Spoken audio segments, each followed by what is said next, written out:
नमस्ते, आप सुन रहे हैं रेडियो मधुबन 107.8 एफएम। सुनते रहिए, मुस्कुराते रहिए। कार्यक्रम है जीवन रोशनी और आज हम एक ऐसे विषय पर बात करने जा रहे हैं जो शब्दों से ज़्यादा अनुभव का विषय है, एकत्व और विविधता में एकता, यूनिटी इन डाइवर्सिटी। क्योंकि हम मना रहे हैं 26 जनवरी को रिपब्लिक डे। हम सब अलग अलग परिवारों से हैं, अलग भाषा बोलते हैं, अलग सोच रखते हैं, फिर भी कहीं ना कहीं हम सब एक ही जीवन की धारा से जुड़े हुए हैं। आज हम यही समझने की कोशिश करेंगे कि इस एकत्व को हम अपने जीवन में कैसे महसूस करें और कैसे इसे जिए। आज हमारे मध्य दो एक्सपर्ट्स हैं जिनसे आप रूबरू हो चुके हैं और दोनों हमारे एक्सपर्ट्स फैसिलिटेटर्स भी हैं, मोटिवेशनल स्पीकर्स हैं, इसके साथ साथ स्पिरिचुअलिटी को वो जी रहे हैं। तो हमारे पास दो एक्सपर्ट्स हैं, दत्ता रोकड़े जी और हितेश जी, और दो हमारे युवा एक्सपर्ट्स हमें आज गाइड करेंगे एक ऐसे विषय के बारे में, जैसे कि मैंने कहा, यूनिटी इन डाइवर्सिटी। तो आइए प्रोग्राम शुरू करते हैं और जानते हैं इनसे यूनिटी और डाइवर्सिटी के बारे में। तो सबसे पहले आप दोनों का बहुत बहुत स्वागत है आज के कार्यक्रम में। आपका बहुत बहुत शुक्रिया। Thank you so much. Thank you, आपने हमें यहाँ बुलाया। बहुत बहुत धन्यवाद आप दोनों का। और जानना चाहेंगे, सबसे पहले तो हम बात करेंगे स्वयं के विषय से शुरुआत करना चाहूँगी मैं, क्योंकि जब तक भीतर शांति नहीं होती तो बाहर एकता बन नहीं सकती है। मान लीजिए हम किसी चर्चा में शामिल हैं और सामने वाला व्यक्ति हमसे बिल्कुल अलग सोच रखता है। उसकी बात सुनते ही हमारे मन में विचार आता है कि ये तो गलत सोच रहा है, क्योंकि हम जज कर लेते हैं कई बार बिना सुने ही। तो इस स्थिति में हम अपने भीतर संतुलन और एकत्व कैसे बनाए रख सकते हैं? जैसे हम कोई भी कॉन्वर्जेशन करते हैं, बातचीत होती है, तो सबसे इम्पोर्टेंट बात होती है, जैसे आपने कहा कि हम सुनते हैं। तो पहली बात तो मैं ये समझता हूँ कि क्या हम सच में सुन रहे हैं, क्योंकि अगर सामने वाला व्यक्ति अगर बात करता है तो हमारा पूरा ध्यान उसकी बात पर होना चाहिए, ना कि हम ये सोचें कि मुझे क्या जवाब देना है। अगर हम इतना भी एक बात का अटेंशन रखें तो हम उसकी बात को बहुत अच्छी तरह से सुन सकते हैं, समझ सकते हैं और उसका रिस्पॉन्स देने के लिए हम सक्षम हो जाते हैं। मतलब हमारा प्रेजेंस ऑफ माइंड रहेगा, एक अवेयरनेस रहेगा, जागरूकता रहेगी कि हमें क्या बात करनी है और किस स्थिति में बात करनी है, और साथ साथ हमारा अटेंशन भी रहेगा कि हम कौन से शब्द यूज़ कर रहे हैं, ताकि हम अपने अंदर वो भीतर वो शांति की स्थिति के साथ शांतिपूर्ण व्यवहार करते हुए बहुत सम्मानपूर्वक शब्द बोले, तो ऑटोमेटिकली हमारे उनके साथ रिलेशन अच्छे रह सकते हैं और उनकी जो बात हमें गलत लग रही है वो शायद गलत ना लगे, उसको सही रीति से समझने की क्षमता हमारे अंदर आ जाएगी। जी बिल्कुल। तो मैं हितेश जी से जानना चाहूँगी कि हम सबके विचारधारा तो अलग हो ही सकते हैं, लेकिन कई बार हम अपने विचारधारा को लेकर के टकराव में आ जाते हैं।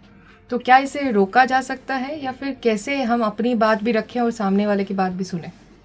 ये तो सच में बहुत बड़ी कला है जो हमें सीखनी होती है, क्योंकि रिश्तों में यही होता है कि हम अपनी बात रख देते हैं या सामने वाले व्यक्ति से असहमत होते हैं, लेकिन एक तरीका होता है, असहमत होने का भी एक तरीका होता है। ज़्यादातर जैसे बोलते हैं कि लड़ाई बात की नहीं होती, किस तरीके से वो बात कही गई, क्या टोनैलिटी थी, किस तरीके से, क्या आवाज़ ज़ोर से थी, गुस्से में थी, उसमें क्या दुख था, इरिटेशन थी, लड़ाई उस बात की होती है। तो इसके लिए एक बहुत बात समझने की ज़रूरत है कि असहमति तो हो सकती है, डिफरेंस ऑफ ओपिनियन होता है, क्योंकि हमारा एक जो वातावरण जिसमें हम पैदा हुए, हम किस देश में थे, हमारा क्या संस्कृति था, उस सब पर बहुत डिपेंड करता है, और सामने वाले व्यक्ति ने लाइफ में क्या चीज़ें देखी हैं वो हमें पता नहीं होता है। तो इसलिए ये सोचना कि ये तो गलत सोच रहे हैं, नहीं, ये एक सुपीरियॉरिटी कॉम्प्लेक्स जिसे बोलते हैं। हमें लगता है कि मुझे ज़्यादा पता है, इन्हें कम पता है, या मैं ज़्यादा समझदार हूँ। नहीं, अगर सेम एनवायरनमेंट में मैं भी होता जिसमें वो थे, जहाँ से ये सोच आ रही है, तो कुछ ज़्यादा डिफरेंस नहीं होता। तो स्वीकार करना ज़रूरी है। और अगर असहमत हैं तो सबसे पहले तो एक चीज़ करनी होती है कि असहमत, जैसे बोलते हैं कि मतभेद हो सकता है लेकिन मनभेद नहीं होना चाहिए। डिफरेंस ऑफ ओपिनियन हो सकता है लेकिन डिफरेंस इन द हार्ट नहीं होना चाहिए। समझते हुए कि दूसरा व्यक्ति एक बिल्कुल टोटली ऑपोजिट, बिल्कुल विपरीत दिशा का सोच रख सकता है, पर इसका ये मतलब नहीं है कि मैं सही हूँ या वो गलत है। तो अगर असहमत भी होना है तो टकराव से बचने के लिए सबसे पहले तो एक चीज़ रखनी है कि क्या मेरे मन में उनकी बात को लेकर कुछ शिफ्ट तो नहीं हुआ, मतलब कुछ इरिटेशन, कुछ नेगेटिव, कुछ ऐसा तो नहीं चला। अगर चला तो फिर तब बहस नहीं करना चाहिए, तब थोड़ा सा रुकना चाहिए, थोड़ा सा अपने को शांत करना चाहिए, थोड़ा सा अपने आप को समझाना चाहिए कि मुझे अपनी बात रखनी है, बिल्कुल रखनी है, पर सभ्यता के साथ रखूँगा। तो सभ्यता को आने में थोड़ा कभी कभी टाइम लग सकता है, हमारे अंदर ही है, लेकिन जब हम उसे थोड़ा सा समय देते हैं, जब रिएक्ट नहीं करते उस बात पर, थोड़ा सा टाइम देते हैं और अपने आप को कहते हैं नहीं मैं इस बात को डील कैसे बेहतर कर सकता हूँ, तो कम से कम आपको 10 तरीके मिलेंगे कि इस असहमति को प्यार से कैसे सुलझाया जा सकता है। क्या बात है जी, बिल्कुल। तो ये अभ्यास करते करते ही हम आदत में ला सकते हैं। तो मैं पूछना चाहूँगी अभी दत्ता भाई जी से कि जो हम जज करते हैं ये हम क्यों करते हैं? क्या मतलब थॉट प्रोसेस होता है अंदर, क्यों एक इंसान दूसरे इंसान को जज करता है? अब ये जजमेंट जो होता है हमारे पास्ट के एक्सपीरियंसेस के आधार से होता है। मैंने लाइफ में क्या एक्सपीरियंस किया है, किन किन सिचुएशंस में मैं रहा, कैसे मेरे साथ व्यवहार किया गया, कौन से शब्द यूज़ किए गए, और कहीं ना कहीं you are hurt somewhere, you are dissatisfied, you have got that vacuum. तो वो कहीं ना कहीं हम उस मोड में चले जाते हैं, हमारे पास्ट एक्सपीरियंसेस और वो पर्सपेक्टिव हमारा कलर्ड हो जाता है, हमारा दृष्टिकोण जो है उसका भाव हम बदल जाता है। तो इसीलिए ये जो जजमेंट करने का जो एक नेचर है वो नेचुरली तो नहीं होता है, लेकिन कहीं ना कहीं we are forced to see things that way. Okay, क्योंकि मेरे साथ ऐसा हुआ तो मुझे पता है कि हाँ ये अब भी ऐसे ही होगा, वो वाला एक बात होती है। जी, आप दोनों से ही जानना चाहूँगी कि मान लीजिए पास्ट एक्सपीरियंसेस है लेकिन बार बार वैसे ही सिचुएशंस हमारे सामने आ रहा है और हम वैसे ही रिएक्ट कर रहे हैं या रिस्पॉन्ड कर रहे हैं, हम चाहकर भी अपने आप को भी चेंज नहीं कर पा रहे हैं और हमें ऐसा ही लगता है कि मेरे साथ ऐसा हर बार क्यों। तो क्या कुछ टेक्निक्स है जिससे हम अपने माइंडसेट को भी बदल सकते हैं, देखने की नज़रिया भी बदल सकते हैं? जैसे एक चीज़ मैंने बहुत मेरे एक मेंटर से सीखी और उन्होंने बहुत अच्छा एग्जाम्पल दिया। कहा कि जैसे आप कभी टेलर के पास गए हैं तो हमारा एक्सपीरियंस क्या होता है, अगर आप एक हफ्ते बाद जाएंगे, 15 दिन बाद जाएंगे, 1 महीने बाद जाएंगे, आपका मेजरमेंट तो वो हमेशा फ्रेश लेता है। राइट। वो उसको पता है कि आप में कुछ चेंज नहीं लाया, लेकिन फिर भी वो चाहता है कि वो फ्रेश मेजरमेंट ले। अब हमारे साथ भी क्या होता है, कोई व्यक्ति अगर सुबह हमें मिला, उसने अगर लेट से आपसे बहुत गुस्से में बात की या प्यार से बात की, कुछ भी हो सकता है, और अब शाम को मिलते हैं तो शायद उसका व्यवहार डिफरेंट होता है। तो हमें ये समझना बहुत ज़रूरी है कि दिन भर में उसके साथ साथ बहुत सारी चीज़ें हो सकती है और कुछ ऐसे सिचुएशंस हो सकते हैं जहाँ पर उसका लाइफ एक ट्रांसफॉर्म हो सकता है, उसके लाइफ के एक्सपीरियंसेस चेंज हो सकते हैं, उसके माइंडसेट शिफ्ट्स हो सकते हैं, उसके पर्सपेक्टिव्स चेंज हो सकते हैं। तो इसीलिए हमें हर बार उसको एक फ़्रेश पर्सपेक्टिव से देखना बहुत ज़रूरी होता है, उसका एक फ़्रेश मेजरमेंट लेना बहुत ज़रूरी होता है। कई बार हम ये टर्म यूज़ करते हैं कि आजकल लोगों में एम्पैथी जो है वो मिसिंग है। कई बार हम साथ में रहते हैं लेकिन हम दूसरों को क्या सच में समझते हैं कि वो व्यक्ति किस परेशानी से गुज़र रहा है। शायद उसका कोई फिज़िकल प्रॉब्लम हो, इलनेस हो, शरीर में कोई तकलीफ़ हो रही है, उसके व्यवहार में उसका प्रभाव पड़ता है और हम वो समझ नहीं पाते। रिलेशनशिप्स में कोई कॉन्फ्लिक्ट्स है, फाइनेंशियल इश्यूज़ चल रहे हैं, किसी से कोई अनबन है, कुछ ना कुछ ऐसी बातें ज़रूर होंगी जो शायद हमसे शेयर नहीं कर रहा है।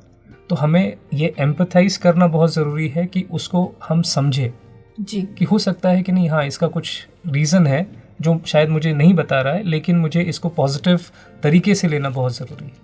जी, तो हितेश जी आपसे जानना चाहूँगी कि बार बार वही सिचुएशन सामने आए और बार बार हमें जज किया जाए तो कैसे फिर हम अपने नज़रिया बदल सकते हैं या अपने आप को स्ट्रॉन्ग बना सकते हैं उस सिचुएशन से, हम एक बेहतर तरीके से निकल पाएँ? अगर कोई चीज़ बार बार आ रही है तो वो एक सिग्नल है कि कुछ तो बदलना पड़ेगा ना, क्योंकि खुद के अंदर नहीं तो जब तक वो बात हम सीखते नहीं ना तो जो यूनिवर्स है वो वही लोग, वैसी ही सिचुएशन, वैसी ही बातें रिपीट करता रहता है, क्योंकि हमने अपना लेसन उससे लर्न नहीं किया। जैसे मैं पढ़ रहा था, एक बहुत अच्छी लाइन थी कि जो आपके लाइफ में आपको मिलना है ना वो आपके ही चारों ओर सर्कल करता रहता है, दूर नहीं है, आपके चारों ओर घूमता रहता है, और जब आप रेडी होते हो तो आपके पास आ जाता है। सक्सेस चाहिए, रिलेशनशिप्स अच्छे चाहिए, मन की शांति चाहिए, जो भी हमें चाहिए असली में वो हमारे बिल्कुल पास में है, लेकिन बस एक चीज़ का इंतज़ार हो रहा है कि कब हम अपने पैटर्न्स को देखें।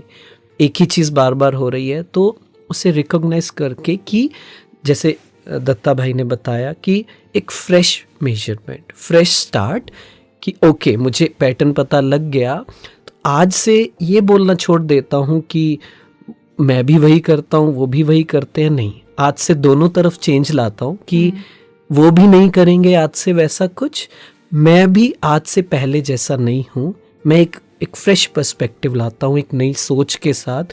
आज सब कुछ अच्छा होगा, वो भी अच्छे से करेंगे, जो भी परिस्थितियां हैं, जो भी लोग हैं वो भी अच्छे से करेंगे, मैं उनको पावर देता हूँ, मैं विजुअलाइज करता हूँ कि सब अच्छे से होगा, और मुझे भी पता है मेरे अंदर आज पावर आ चुकी है, समझ चुका हूँ, उन पैटर्न्स को रिपीट नहीं करूँगा, आज का दिन है जो मैं चेंज करता हूँ। ओके, मतलब हर दिन हमें थोड़ा न्यू यू बनने की ज़रूरत है, सिर्फ 1 जनवरी में नहीं। बिल्कुल बिल्कुल, step by step and day by day हमें वो करते रहना है। बिल्कुल। तो सेकंड क्वेश्चन ये है, वो सिचुएशन ये है कि मान लीजिए किसी की भाषा, पहनावे और उच्चारण के आधार पर हम कई बार उन्हें टीज करते हैं, कई बार उनसे हम दूरी बना लेते हैं, कई बार हम जज करते हैं कि शायद इनके जो पहनने की तरीका है तो ये शायद पढ़े लिखे नहीं होंगे, या फिर ऐसे ही अपने मन में कुछ धारणाएं होती हैं। तो हम अपने भीतर जो ये प्रीसेट चीज़ें हैं उससे हम कैसे पहचानें, कैसे चेंज करें? अभी जैसे कई बार हम अलग अलग तरह से लोगों के कांटेक्ट में आते हैं, तो यहाँ पर जैसे हम एक स्पिरिचुअलिटी में एक चीज़ प्रैक्टिस करते हैं कि हम एनर्जी कॉन्शियस रहे, मतलब हमारा जो एक अवेयरनेस है कि मैं कौन हूँ, वो उस बात पर हम अगर आते हैं, उसका प्रैक्टिस करते हैं कि I am not the person who is doing but I am the being. और वो बीइंग क्या है, अब उसको हम कॉन्शियसनेस कहे, अवेयरनेस कहे या सोल कहे, कोई भी नाम दे सकते हैं, लेकिन किस भाव से देख रहा हूँ। अगर let's say if I am saying that I am a point of light और मैं स्टार हूँ, और मैं अगर सामने वाले व्यक्ति को भी वो स्टार के रूप में दिखूंगा तो मुझे उस पॉइंट ऑफ लाइट में वो ब्यूटी दिखाई देगी, and that inner beauty is so beautiful, so attractive, so powerful कि हमें फिर उसके बाहर का जो उसका रहन सहन है, पहरवाइश है, या जो भी उसका व्यवहार है, वो बातें हमें अफेक्ट नहीं करेंगी। ओके, तो उसके लिए प्रैक्टिसेस चाहिए? जी, प्रैक्टिसेस चाहिए। जैसे दत्ता भाई ने बताया कि पहले तो अवेयर हों कि होता है ऐसा, हम जज करते हैं, हम देख लेते हैं कि ये ना ज़्यादा बोलेंगे तो थोड़ा दूरी बना कर रखते हैं, है ना।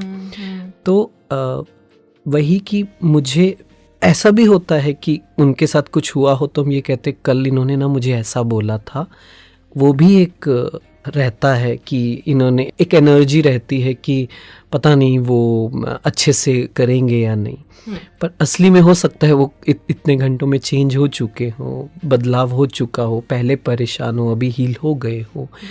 तो बिल्कुल एक फ्रेश पर्सन की तरह हमें रोज़ देखना होता है सभी को, मतलब सीखना है, मिस्टेक से सीखना है, लेकिन पास्ट को उस इंसान के अंदर नहीं रख कर चलना है कि हम कहें कि ये तो ऐसे ही हैं, नहीं, ये बदल चुके हैं।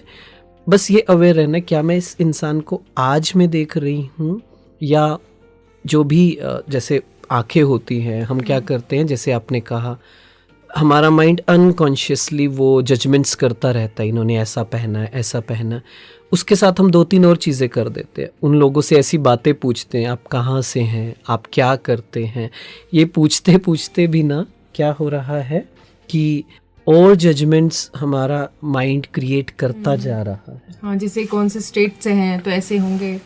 हाँ, तो इस वजह से क्या होता है ना कि हम इस तरीके से उस बात को ले जाते हैं कि और ज़्यादा जजमेंट्स क्रिएट करने लग जाते हैं, कुछ डिफरेंसेस आ जाते हैं। तो मतलब मैं ऐसा करता हूँ कि जानबूझकर कोई भी मिलता है ना, ज़्यादातर मैं किसी से ये नहीं पूछता आप कहाँ से हो, आप क्या करते हो। मतलब ऑलरेडी हमारा मन अनकॉन्शियसली जज कर रहा है, और ज़्यादा उसे ना बढ़ाएं पहले तो, है ना।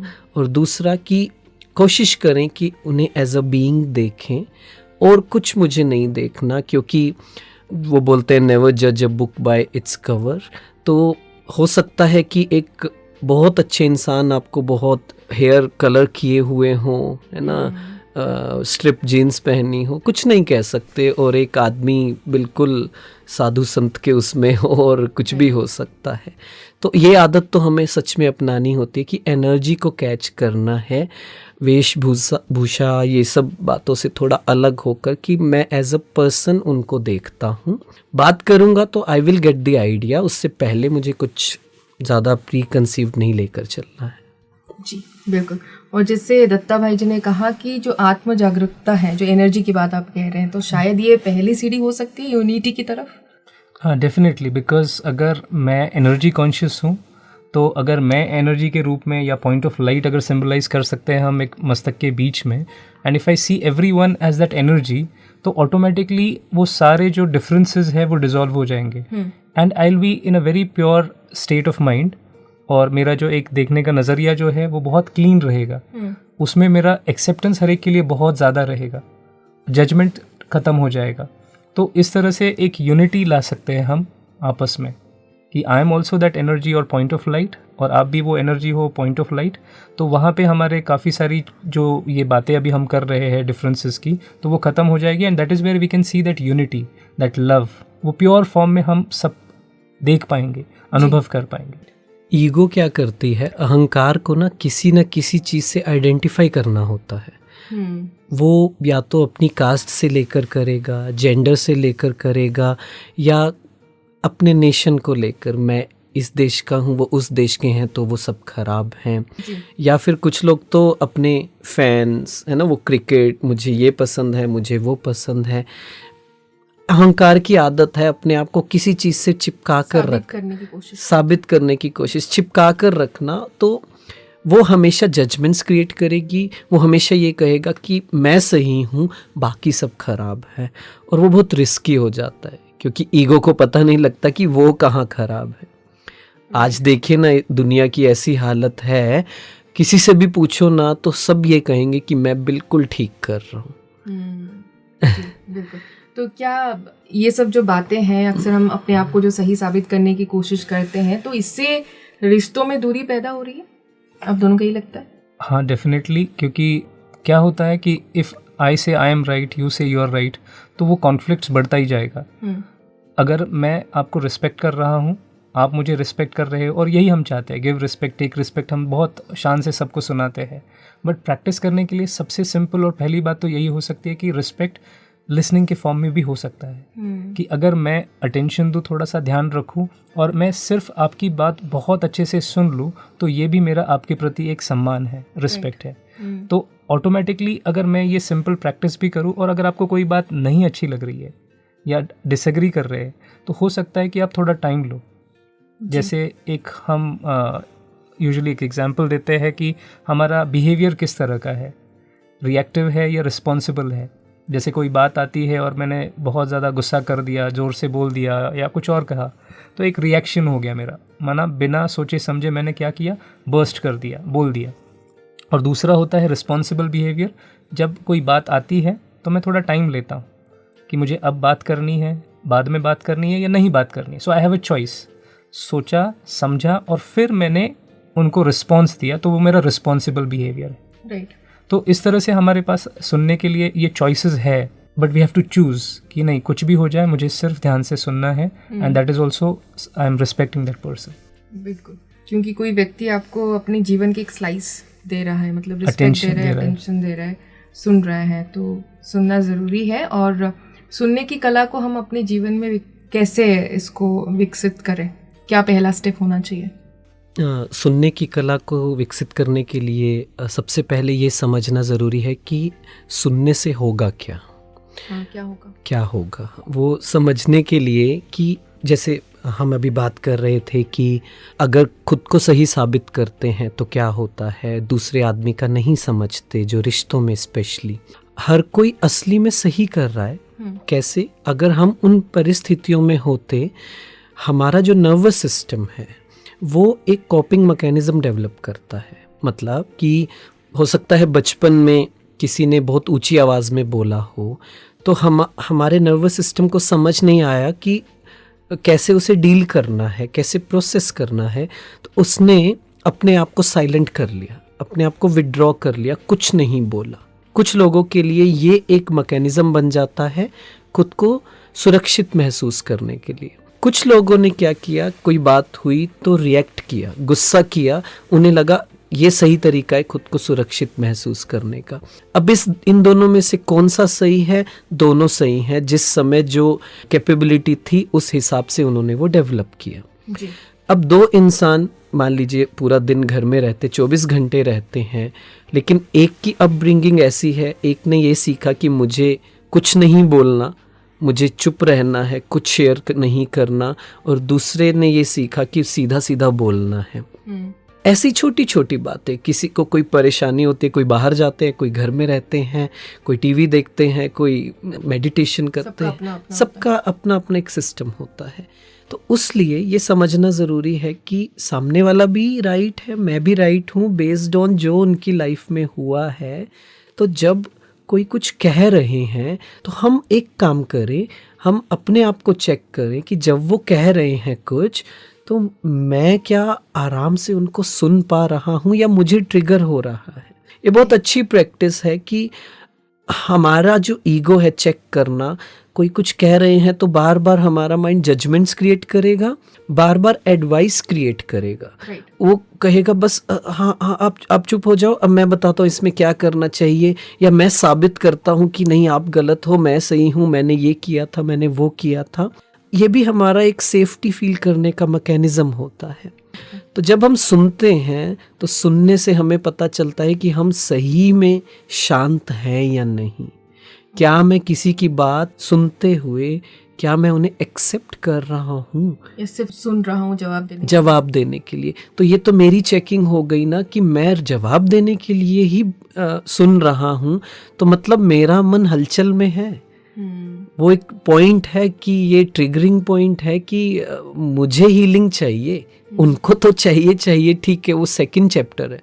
पहला चैप्टर ये है कि मैं अगर बार बार मेरा मन जजमेंट्स कर रहा है, रिएक्शन आ रहा है, इरिटेशन हो रहा है, गुस्सा आ रहा है, मैं रिजेक्ट कर रहा हूँ, तो मतलब मुझे पहले इसको ठीक करने की ज़रूरत है, नहीं तो रिश्ता भी ख़राब होगा और मैं भी अपने आप को ठीक नहीं कर पाऊँगा। हम यूनिटी नहीं ला पाएंगे फिर परिवार में। बिल्कुल जी। तो दत्ता भाई जी, आपसे मैं पूछना चाहूँगी कि हम देखते हैं घर में बुजुर्ग परंपराओं पर जोर देते हैं, ट्रेडिशनल चीज़ों को, और जो यूथ है वो उन्हें पुराना मानती है, बात बात पर टकराव होने लगता है। तो कैसे इस जनरेशन गैप को हम मेंटेन करें या क्या करें? बहुत अच्छी बात है, बिकॉज़ कई बार हम ये समझ नहीं पाते हैं। परंपरा तो ठीक है, बहुत अच्छी बात है, लेकिन हमें मॉडर्न भी रहना है, समाज के साथ भी चलना है, आगे भी बढ़ना है और उन बेड़ियों में भी नहीं फंसना है। अब इसमें हमें एक बात समझनी है कि दोनों को कहीं ना कहीं अपने आप को परिवर्तन करना ज़रूरी है। वो भी थोड़ा करे, आप भी थोड़ा करें, लेकिन इसमें एक बात का ध्यान हम रखें कि हमारे कोई भी वैल्यूज़ जो है हम कॉम्प्रोमाइज़ नहीं कर रहे। अब मैं कहता हूँ मुझे मॉडर्न बनना है, इसका मतलब ये नहीं कि मैं उनको डिसरिस्पेक्ट करूँ, उनको भला बुरा कहूँ, है ना, उनकी बात अस्वीकार कर रहे हैं, सही बात है, कोई बात नहीं है, आपका अपना व्यू है, आपका अपना पर्सपेक्टिव है, आपका अपना लाइफस्टाइल है, लेकिन इसका मतलब ये नहीं कि मैं उनको भला बुरा कहूँ या उनको कुछ भी ऐसी बातें कहूँ जो नहीं कहनी चाहिए जी। तो इन बातों का अगर हम थोड़ा थोड़ा ध्यान रखें तो वो भी, अगर आप प्यार से अगर किसी को कोई बात समझाते हैं, उसके पीछे का एक लॉजिक या कारण जो आपका है, क्यों करना चाहते हैं, वो अगर उनको अच्छे से समझाए तो ज़रूर वो स्वीकार करेंगे, क्योंकि वो आपके अपने हैं। और हर एक, अगर हम फैमिली कहते हैं तो माता पिता का बच्चों से बहुत प्यार है, दादा दादी का भी बच्चों से, पोतरों से बहुत ज़्यादा प्यार होता है। तो अगर मेरा किसी से प्यार है तो मैं ऑटोमेटिकली अपने आप को मोल्ड करने की मेरे में ताकत आ जाती है। तो मुझे कोई भी बात में ऐसा मेहनत या एफर्ट नहीं फील होगा, मेरे लिए ईजी हो जाएगा।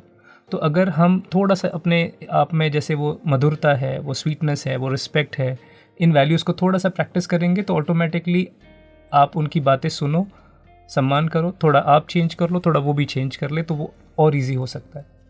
जी बिल्कुल।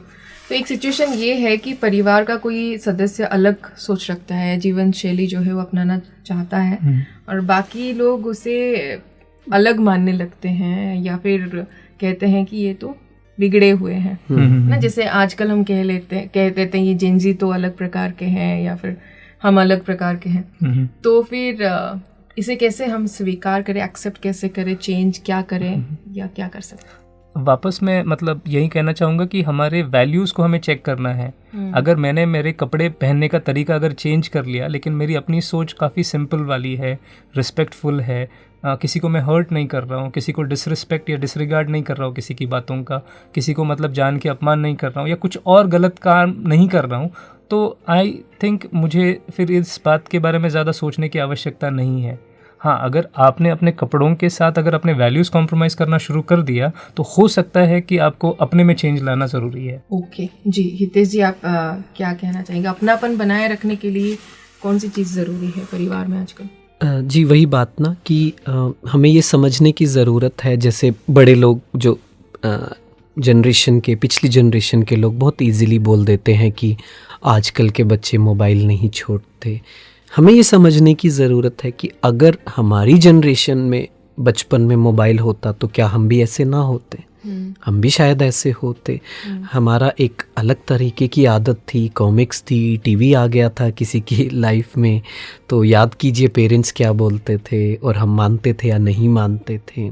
फिर से वही बात आती है कि हम ये डिफरेंस, हमारा जो ईगो है वो डिफरेंस क्रिएट कर देता है कि मैं अलग जनरेशन का हूँ, ये अलग जनरेशन के हैं, तो फिर ईगो आ गई, तो वही बात आ गई कि हम अच्छे थे, तुम खराब हो। मतलब घूम फिर के बात ये है कि हम एनर्जी को देख ही नहीं पाते। हाँ बिल्कुल सही बात कही आपने, क्योंकि ईगो नहीं देखना चाहती, अहंकार डिवाइड करना चाहता है। वो कहता है मेल फीमेल, ये जनरेशन वो जनरेशन, ये देश वो देश, ये देश, ये राज्य वो बिल्कुल। राज्य। तो हमें अब पर बाकी सब छोड़िए, अब घर में क्या हो गया, ये तो बड़े बड़े डिफरेंसेस हो गए। घर में क्या हो गया कि ये मैं बड़ा हूँ, ये छोटे हैं, तो एक डिफरेंस आ गया। फिर क्या होगा, फिर वो एक जैसे बोलते हैं मिसिंग टाइल सिंड्रोम होता है कि हम एक नए कमरे में गए, हमने बहुत सुंदर टाइल्स देखी लेकिन एक टाइल मिसिंग थी, तो हमारा माइंड मिसिंग टाइल को ही देखेगा, जो चीज़ नहीं है उसे ही देखेगा, ना कि जो है। तो जब हमने ये डिफरेंस क्रिएट किया तो ईगो को बूस्ट मिल गया। ईगो को ये लगा कि मैं अलग हूँ ना, तो मैं ज़्यादा अच्छा हूँ, तो फिर वो मिसिंग टाइल सिंड्रोम ढूंढना शुरू करेगा। उसे अच्छाई नहीं दिखेगी, उसे कमियाँ ज़्यादा दिखने लगेंगी।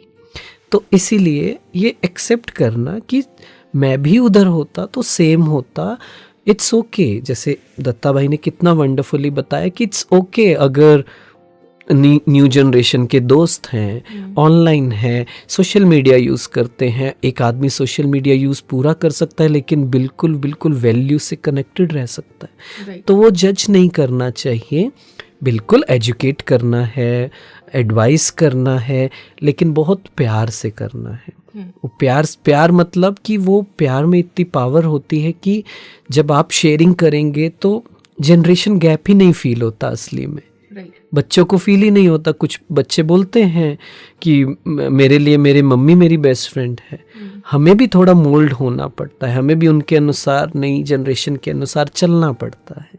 तो ये सब बातों को समझते हुए हम आगे बढ़ेंगे तो अच्छा। और आपसे जानना चाहेंगे कि जैसे हितेश जी ने कहा कि किसी की कभी हाँ किसी के ना, जब भी हम कोई बड़ा फैसला लेने का होता है घर में और डिफरेंस ऑफ ओपिनियंस तो होता ही है, तो क्या करें उस सिचुएशन में, कैसे हर एक के फैसले को हम रिस्पेक्ट दें? बहुत अच्छा है, क्योंकि आई थिंक हर एक के घर में कहीं ना कहीं टीम्स में है, ऑफिस में है, चाहे घर पे है, ऐसी बातें तो ज़रूर आती है जहाँ पर सबकी एक मत हो बहुत मुश्किल होता है। तो जैसे अभी ये बात चल रही थी कि आपस में यूनिटी के लिए एक प्यार होना बहुत ज़रूरी है, एक दूसरे का रिस्पेक्ट होना बहुत ज़रूरी है। और अगर हमें डिसीजन लेना है, सबकी अगर सहमति चाहिए, तो पहली बात तो हमें उनकी बात, हर एक की बात ध्यान से सुनना ज़रूरी है, हर एक को टाइम देना ज़रूरी है कि आप अपनी बात रखो। फिर सब मिलके डिसाइड करें कि क्या सही है और हमारी सबसे इम्पोर्टेंट प्रायोरिटी क्या है, हम चाहते क्या है, हमारा ये जो डिस्कशन चल रहा है उसका पर्पस क्या है जी। अगर वो हम देखें सब मिलके, अगर वो सारे पॉइंट्स अगर देखेंगे तो उनको डिसीजन लेने में इजी हो जाएगा। क्यों? क्योंकि सबको पहली बात तो अपनी बात रखने का चांस मिला। वो अवसर कई बार होता है कि नहीं मिलता है परिवारों में, चाहे मतलब होता है कभी कभी कि छोटे हैं तो इसीलिए उनको बोलना ही नहीं दिया जाता है, हम जैसे बोलेंगे वैसे करना है, you are not allowed to ask questions. तो कई बार ऐसी अगर परिस्थिति है तो हो सकता है कि बहुत मुश्किल हो जाता है, फिर वो क्वेश्चंस आते हैं मेरी तो कोई सुनता ही नहीं, मेरी तो किसी को पड़ी ही नहीं है। तो कई ऐसी बातें अपने अंदर चलती रहती है। तो it is very important that हर एक को एक अपॉर्चुनिटी मिले, बात रखे और फिर सबकी बातों को कंसिडर करके डिसीजन लेना सबके लिए इजी हो जाएगा और सबको अपना एक बारी बोलने का चांस मिल जाता है तो सबको एक्सेप्ट करना भी इजी हो जाता है, whatever the decision is. जी बिल्कुल। तो जैसे आप ऑफिस के बात भी कह रहे थे, तो कई बार क्या है, ऑफिस में अलग अलग भाषा या क्षेत्र से लोग होते हैं, तो टीम वर्क को मजबूत करने के लिए क्या कुछ आप टेक्निक्स बता सकते हैं कि कैसे हम रिलेशनशिप्स को हेल्दी बनाए रखें ऑफिस में भी, यूनिटी को बढ़ाने के लिए? जैसे दत्ता भाई ने बताया कि एक आदत होनी चाहिए कि सबका ओपिनियन लेना चाहिए, क्योंकि क्या होता है कई बार हमें नहीं पता होता कि ये पर्सपेक्टिव कैसे काम आ सकता है। लेकिन अगर हम यही सोचेंगे कि अगर मैं बड़ा हूँ परिवार में या कंपनी में कि माय वे और हाईवे, मैं ही ठीक हूँ, बाकी सबको क्या पता, तो फिर वो अच्छी तरीके से चीज़ें नहीं जाती हैं। लेकिन अगर हम ये सोचें, ये समझें कि सबको चांस दे बोलने का, शेयरिंग करने का, तो एक बहुत हेल्दी एनवायरनमेंट क्रिएट होता है। सॉल्यूशन आना चाहिए, बेटरमेंट होनी चाहिए, ये नहीं होना चाहिए कि मैंने सॉल्यूशन दिया, है ना। फिर से ईगो क्या चाहती है, ईगो चाहती है कि मैंने लीड किया, मैंने ये एडवाइस किया तो ये बेस्ट है, मैं दिखाऊंगा इनको कि देखो मैं कितना विजनरी हूँ, है ना। लेकिन अगर सक्सेस चाहिए, जल्दी चाहिए, हैप्पीनेस चाहिए, तो सबका मिलकर होना चाहिए कि क्या हमारा पर्पस है, क्या होना चाहिए, है ना। हाँ, ये है कि अगर ये सिचुएशन को समझना बहुत ज़रूरी है कि मैं किस पोजीशन पर हूँ। कई बार ऐसा होता है, परिवार होता है, कंपनी होती है, जहाँ पर मैं डिसीजन मेकर नहीं हूँ। इन्फ्लुएंस कर सकता हूँ, प्रभावित कर सकता हूँ, पर मैं मेकर नहीं हूँ।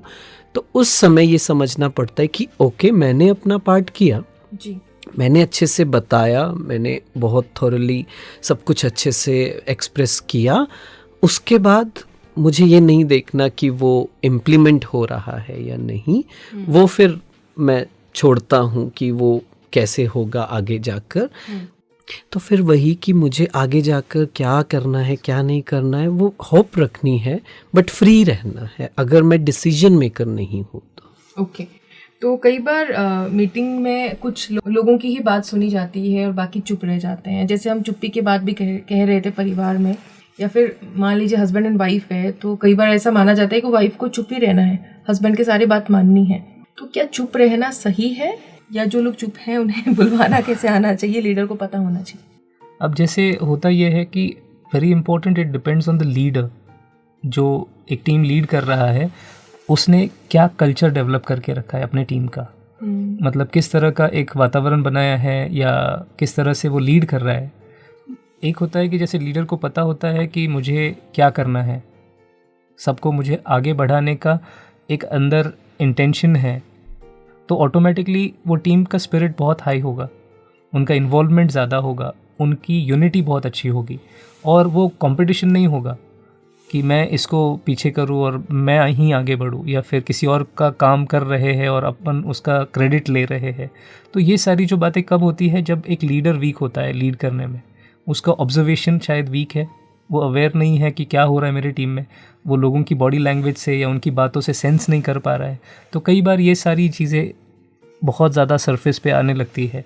तो एक लीडर बहुत बहुत इम्पोर्टेंट रोल प्ले करता है और उसको ये समझना ज़रूरी है कि मैंने हर एक को एक इक्वल अपॉर्चुनिटी दे, अपनी बात रखने का मौका दे, चाहे वो बोले नहीं बोले, लेकिन at least he should give that space and that time and that opportunity.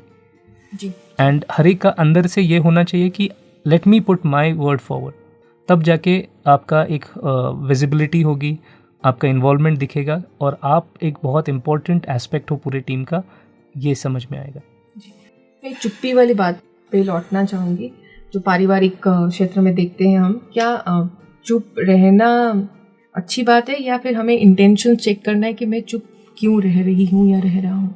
बिल्कुल बिल्कुल, दोनों तरफ की बातें हैं कि अगर आप एक लीडर हैं तो आपको थोड़ा पता होना चाहिए कि वो चुप क्यों है, और अगर मैं भी चुप हूँ तो पता होना चाहिए, जैसा मैंने शुरू में कहा कि हर इंसान का एक मैकेनिज़्म होता है। तो कई बार क्या होता है कि एक इंसान बोलता नहीं है, वो चुप हो जाता है जब कोई ऐसी सिचुएशन आती है, या डिस्कनेक्ट हो जाता है इंसान, विड्रॉ जिसे कहते हैं कि उस जगह से हट जाता है इंसान। तो पहले मुझे ये समझना ज़रूरी है कि क्या मेरे अंदर चल रहा है। मेरे साथ भी ऐसा होता था कि मैं ज़्यादातर चुप रहता था बचपन से ही, कोई भी परिवार में डिसीजंस हों, पर मुझे धीरे धीरे समझ आया कि मैं चुप इसलिए रह रहा हूँ कि मुझे लगता था कि अगर मैं कुछ बोलूँगा तो हो सकता है कि थोड़ा कॉन्फ्लिक्ट सा ना हो जाए, कि मैं कहूँ कि नहीं दिस इज़ नॉट राइट, ये सही नहीं है, मुझे लगता है ये ठीक है, तो मुझे लगता है कि नहीं कुछ अजीब सा ना हो जाए, थोड़ा अशांति ना हो जाए, कॉन्फ्लिक्ट ना आ जाए, तो रहने देते हैं, नहीं बोलते हैं। तो फिर धीरे धीरे समझ आया कि नहीं, ऐसी शांति, चुप रहकर शांति ज़्यादा खतरनाक है, क्योंकि वो धीरे धीरे धीरे धीरे बढ़ती रहती है। हम अपने अंदर कुछ चीज़ें दबा रहे होते हैं और फिर वो धीरे धीरे बढ़ती हैं, तो फिर एक साथ बाहर आती है और ज़्यादा टॉक्सिक हो जाती है। तो इसलिए ये समझना कि मैं चुप क्यों हूँ, क्योंकि अंदर कुछ ना कुछ कारण है, उसे रिकॉग्नाइज करेंगे, पहचान लेंगे, तो उसके लिए फिर काम कर सकते हैं। जैसे मैंने कहा कि नहीं, मेरे अंदर कोई बात आई है तो मुझे बहुत प्यार से, बहुत अच्छे से रखनी है, एक्सप्रेस करना है, बताना है, क्योंकि मुझे पता है कि ये अच्छा पॉइंट है, ये ज़रूरी है बोलना।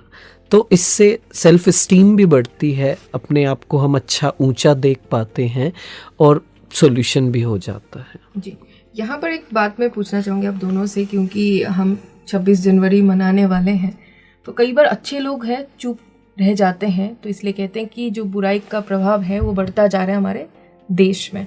तो जैसे हितेश जी ने कहा कि मैं चुप क्यों हूँ, वो परिवार के क्षेत्र में उन्होंने ये बात कही, तो आज आप अपने देश के सिचुएशंस को देख के आप क्या कहेंगे, या कॉर्पोरेट वर्ल्ड्स में भी जो आजकल जॉब कर रहे हैं वो देख रहे हैं कि यहाँ पर दबाव है, स्ट्रेस है, और हमारे जो मानविकता है, ह्यूमैनिटी भी नहीं है इतना, तो हमारे देश की सिचुएशंस और कार्य क्षेत्र की सिचुएशंस भी ऐसे देखने को मिल रहा है।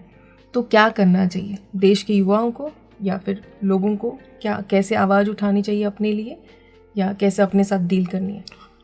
मैं ये समझता हूँ कि हम किसी को चेंज नहीं कर सकते, चाहे वो व्यक्ति है, चाहे वो परिस्थिति है, चाहे वो समाज है, चाहे वो देश है।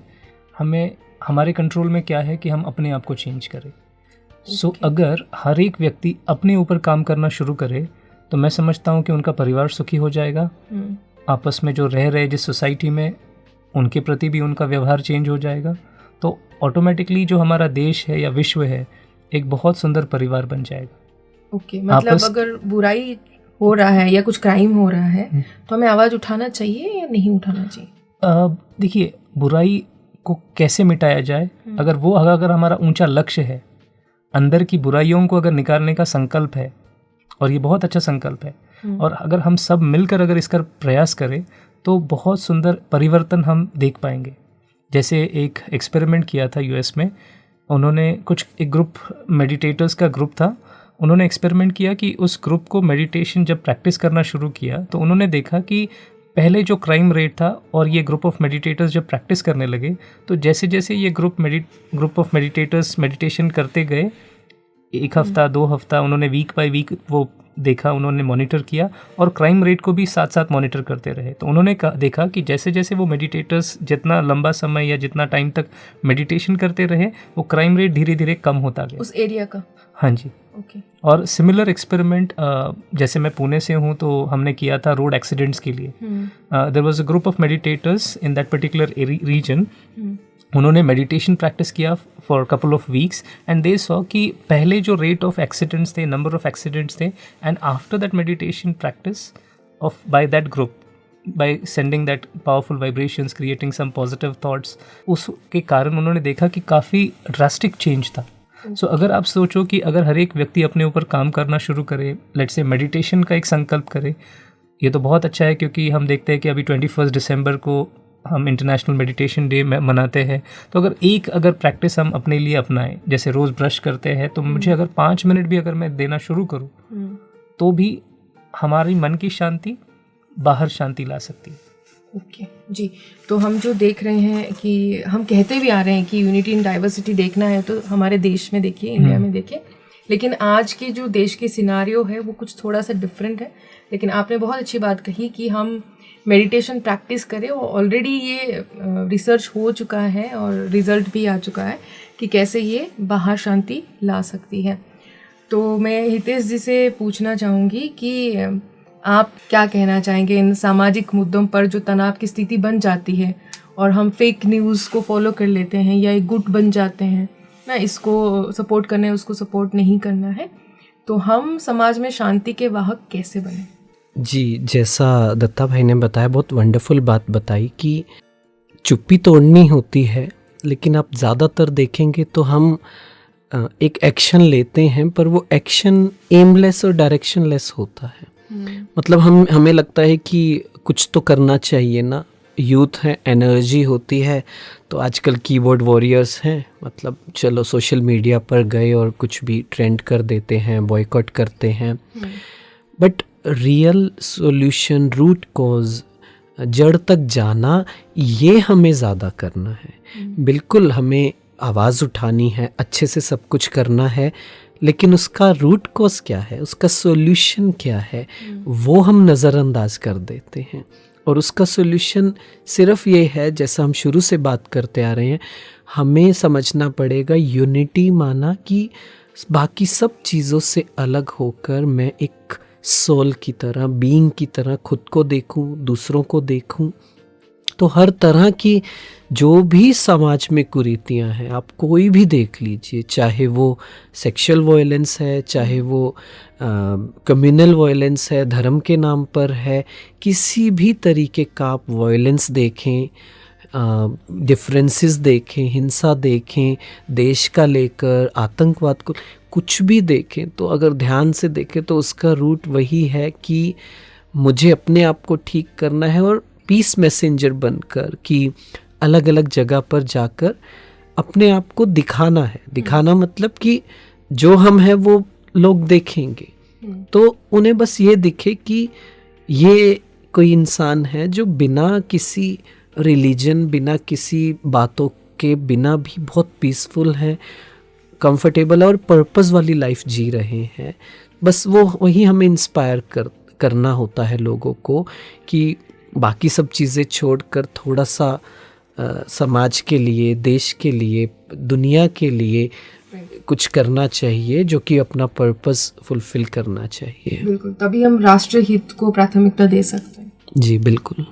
ओके, अभी हम अंतिम मोड़ पर पहुंच चुके हैं, तो मैं सोशल मीडिया के बारे में पूछना चाहूँगी। जैसे आप कह रहे थे कि कीबोर्ड वॉरियर्स हैं आजकल, हम कुछ भी ट्रेंडिंग कर सकते हैं, हैशटैग्स यूज़ कर सकते हैं, बॉयकॉट कर सकते हैं, तो फेक न्यूज़ से भी हम अपने देश को डिवाइड कर लेते हैं ना। तो हम जिम्मेदार डिजिटल नागरिक कैसे बने?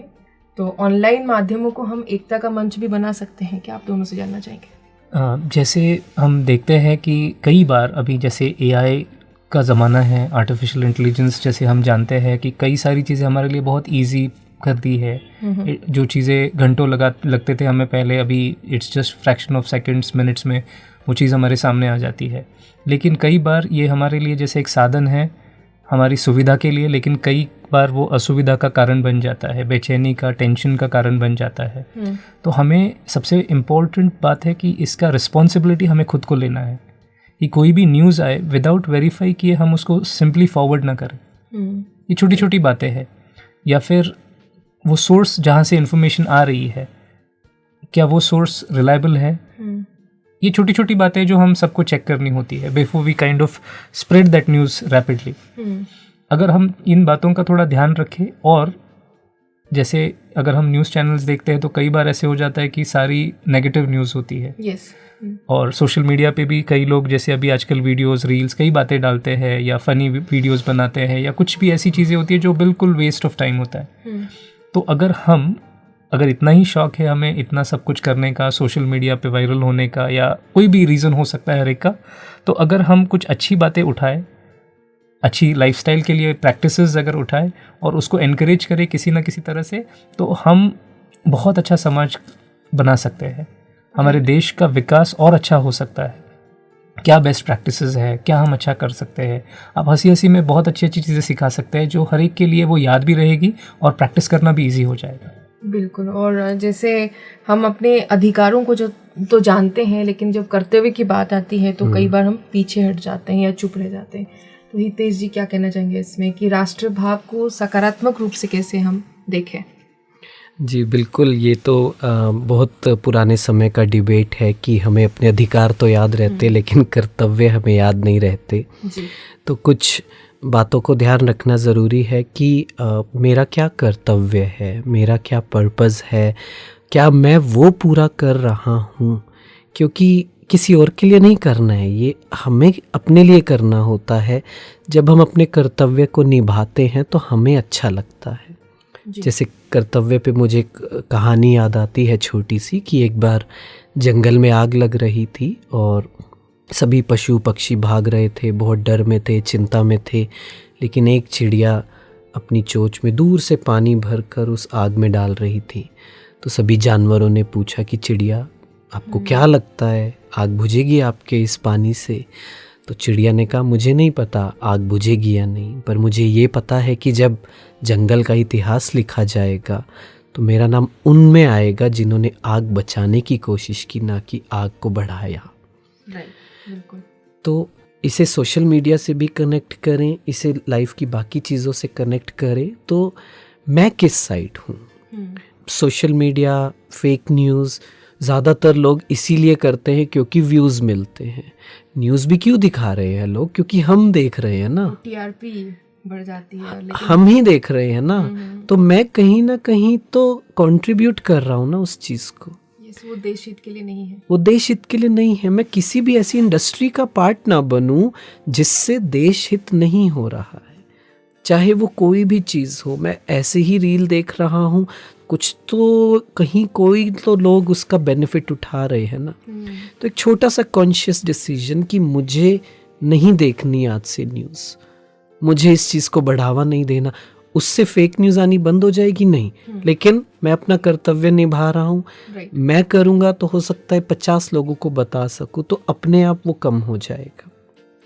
सेम चीज़ बाकी हर जगह अप्लाई होती है कि मेरा कर्तव्य है कि मैं किसी से भी मिलूं, ऑपोजिट जेंडर से मिलूं, दूसरे कास्ट से मिलूं, रिलीजन से मिलूं, तो मैं अपना कर्तव्य निभाऊं as a human being, as a value based person, कि मैं उन्हें एक सोल की तरह देखूं, मैं कोई डिफरेंस क्रिएट ना करूं। ये मेरा कर्तव्य है, दूसरों को सेफ फील करवाना, वो सब चीज़ मैं ना देखूं। तो ये सब सोचते हुए, ऑफ कोर्स उसके लिए बहुत सी चीज़ें लगती हैं, मन शांत होना चाहिए तभी हम ऐसा सोच पाते हैं, अंदर खुशी होनी चाहिए, भरपूरता होनी चाहिए, तभी हम ऐसी बातें सोच पाते हैं। नहीं तो ईगो तो डिवाइड ही करेगी और हम उसके वश होकर कुछ भी करते जाते हैं। तो इस अंतिम क्षण में मैं आपसे पूछना चाहूँगी कि कल 26 जनवरी हम मनाने वाले हैं, तो सबसे पहले भारतीय नागरिक होने के नाते हमें क्या कदम उठाना चाहिए 2026 में? अब देखेंगे हम, वैसे वास्तविक रूप से हमें कोई बंधन नहीं है। बंधन है हमारा अपना मन का बंधन, मेरी अपनी कमज़ोरियों का बंधन, उन बेड़ियों के बीच हम इतने जकड़े हुए हैं कि हम सांस नहीं ले पा रहे हैं, खुशी अनुभव नहीं कर पा रहे, जैसे अभी हितेश भाई ने कहा, वो प्यार महसूस नहीं कर पा रहे। अपने उनके साथ तो रह रहे लेकिन इतने ज़्यादा डिस्टेंस फील कर रहे हैं कि वो प्यार दिख नहीं रहा है। उस प्यार में भी बहुत बार क्वेश्चन आता है, तो क्या हम लोगों को जो है जैसे है उनको स्वीकार करना सीखें? वो एक्सेप्टेंस है, वो लव है, वो रिस्पेक्ट है। बहुत जेन्युइनली उनको अगर हम कहें कि अगर कोई प्यार कर रहा है तो उसको क्वेश्चन ना करें। तो अगर ऐसे सिंपल प्रैक्टिसेस है, रिस्पेक्ट करना सीखे, जैसे हमने काफ़ी बात किया इस पे, है ना, उनकी बात ध्यान से सुनना सीखे, तो अगर ऐसी छोटी छोटी बातों का परिवर्तन करना शुरू करेंगे तो ऑटोमेटिकली मेरा मन जो है वो निर्बंधन फील करेगा, वो ट्रू फ्रीडम हम एक्सपीरियंस कर पाएंगे।